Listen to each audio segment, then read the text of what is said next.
We're looking at a big chip shortage. You probably heard a little bit about it, but how long is it going to last? And we've got this explosive report out right now about spyware and some of the cyber hacking. What's happening with Android versus iOS?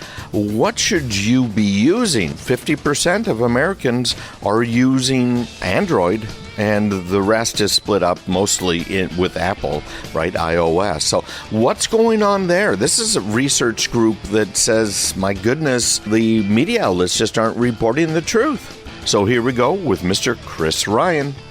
A couple of things we're going to get today with Craig Peterson as host of Tech Talk. First is on the chip shortage and how long that may last. The second is a really interesting report on spyware, where I think a lot of us feel that our phones and even to a large extent our laptops are safe because we maybe haven't experienced any overt issues with cyber security. Whether or not that's true, we'll talk about in a second. Craig Peterson joins us right now. Craig, how are you? Good morning. I'm doing great this morning. Excellent. So we get into a couple of not great stories, though, as the Intel CEO says the chip shortage could last until 2023 as we continue to hear about supply chain issues and how they're leading to the inflation of consumer costs. What do you think of this particular story, and how do you think it's going to affect those issues that we're seeing with various shortages? Yeah, this is a very big deal because, of course, when we're talking about chip shortages, we're talking about affecting everything. It's harder to get a car, for instance. That's driven up the price of used cars as well as new cars. Your computers, we're trying to order them for some of our clients, and we have seen some of the delivery times out 6 months. We just about 2 or 3 weeks ago, we just got some discs in that we had ordered in November last year. Think about how long it is. And now we've got the Wall Street Journal reporting after the Intel company posted second quarter earnings on Thursday, and the Intel CEO saying we have a long way to go yet. And what they're trying to do is rebuild infrastructure and build new infrastructure capacity. We have to remember, too, that this is partially due to the lockdown, but the other side of this is competition. These chips keep getting faster, and in order to be faster, they have to get smaller internally. That's that nanometer thing that you keep hearing about with chip sizes and densities. So these older fabrication plants that they could bring back online, and that they are in some cases bringing back online, just cannot make the newest chip. So it's a constant game. So one of the biggest problems we have is we weren't building brand new chip fabrication plants over the whole lockdown thing, and most of them are in Taiwan. So this could go until 2023, frankly.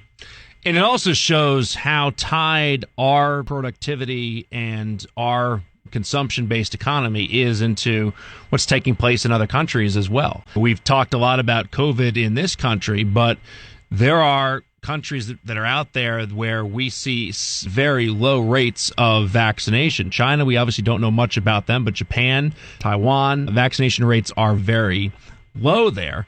So we talk obviously a lot about the U.S. side of things, but many of these supply chain issues are driven by the economic and health environments in foreign countries. Sure, we have a worldwide economy. We've got Australia now completely locked down. There are parts from Australia that we need, as well as all of these other countries. India's vaccination rate is less than 3% right now, and we require a lot of support from India as well as parts. So as we move forward continually, the worldwide source, really, the source of everything, I can talk, is going to be worldwide, and more of these countries are going to play a bigger part. That's Craig Peterson. He's the host of Tech Talk on News Radio 610 and 96.7, Saturdays and Sundays at 11:30 a.m. Interesting report on Android and iOS security. And I think that for many individuals who have not experienced a identity theft, have not experienced significant cyber attacks against them, they feel that they're safe. And they're not really that safe. So I want to get first your thoughts on that, and B, what leads to, even if you are vulnerable, what leads to a extended period of time which you don't experience anything, and the kind of that complacency set? Many of our devices have been hacked. So if you think it hasn't been, you just might not know. They're doing everything from not ransoming your phone or ransoming your computer, but using your computer to mine Bitcoin. And that could be a real problem when it's a smartphone and all of a sudden your battery keeps dying after a half an hour and it keeps getting hot. It might be used right now for Bitcoin mining, all the way through, of course, some of the ransoms that are visible. So much of what's happening out there is happening in the background. Your computer could be used for one of these botnets to attack others and do other major things. Now, what we're concerned about on the security or cybersecurity researcher side is being able to get into these devices, get into the systems so that we can examine them. We've got this Pegasus malware right now, which apparently has been used against some 50,000 journalists and government people, agencies, and others. And all you had to do was open your phone, open a message, no cooking involved, and your phone has been. iOS, which is Apple's operating system, has been relatively closed. That's a pro in some ways, and it's a con in others. And we've had all kinds of security researchers over the years here complaining about that. Well, Apple made some major changes and has now provided security researchers access to absolutely everything and also great logging. Android, unfortunately, the assumption is if it's Android, it cannot be protected because Android is really a hodgepodge that was thrown together, and it's thrown onto thousands of different models of phones that are out there. So we are in a better position with Apple. People assume Apple is going to be more secure, so they're being held to a higher standard, and they are stepping up, frankly, to the plate here, Chris.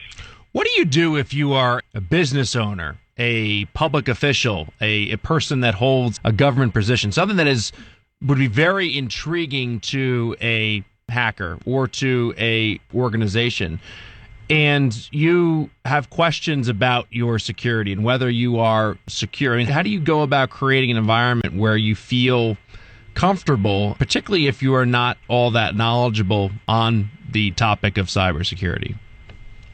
I read a great article yesterday, and it was talking about how we, as a whole, pretty much everyone thinks that you can't do anything about it, so we're just going to give up.